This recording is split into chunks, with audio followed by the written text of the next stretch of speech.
جتنے جھگڑے بھائیوں میں ہیں، بہنوں میں ہیں، رشتہ داروں میں ہیں، باہر ہیں، دوستوں میں ہیں، ہاں معاملات کا آئے گا. ٹھیک ہے نا. پہلے دل خراب ہونے لگتے ہیں اور پھر جب آدمی پھٹتا ہے تو سب کچھ ختم ہو جاتا. صاف ستھری ہو.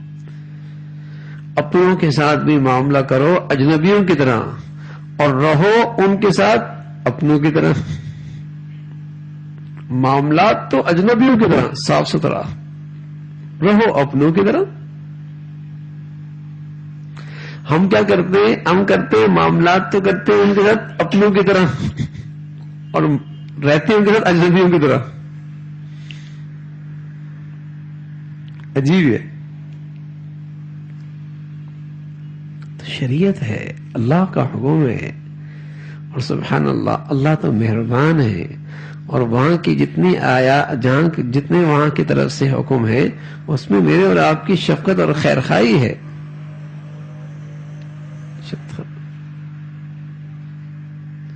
ایک بہت بڑی کوتاہی ہوتی ہے کاروبار کے سلسلے میں کہ باپ کاروبار کر رہا ہے اور بیٹا کاروبار میں شریک ہو گیا اور معاملہ طے نہیں ہے کہ اس کی شرکت کس نوعیت کی ہے. ملازم ہے، شریک ہے، حصے دار ہے، فیصد کا معاملہ ہے، کچھ نہیں پتا ہوتا.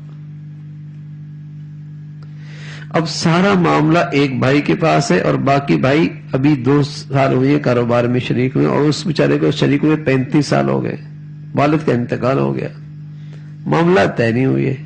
اور وہ کہتا ہے 35 سال تو میں نے محنت کی ہے، میں اس کو وہی کیوں دوں جو آ جائے کاروبار میں. اگر پہلے والے کا معاملہ صحیح طے ہوتا، چاہے وہ ملازمت کا ہی تھا تو اسے صحیح ٹھیک ٹھاک تنخواہ ملتی تو اپنا حصہ لے چکا ہوتا. تو کس نوعیت کی اس کی کاروبار میں شرکت ہے کوئی طے نہیں ہوتا، کوئی طے نہیں ہوتا.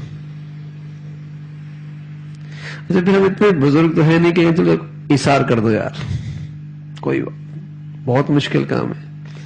اگر باپ بیٹا لڑکا کرنا بھی چاہے تو بیوی نہیں کرنی جائے گی، بہت مشکل وقت ہے. معاملات کی درستگی صحیح ضروری ہے. اور میرے عزیزوں، معاملات کی خرابی سے تعلقات کی خرابی ہے اور سارا دین کی صفائی. دل ہی صاف نہ ہو. جب دل ہی صاف نہیں ہوگا تو اس دل میں کون سا ایمان کا نور اور کون سے نیکیوں کا نور اور کون سے تقوی کا نور آئے گا؟ خرابی کیا ہے؟ معاملات کی خرابی.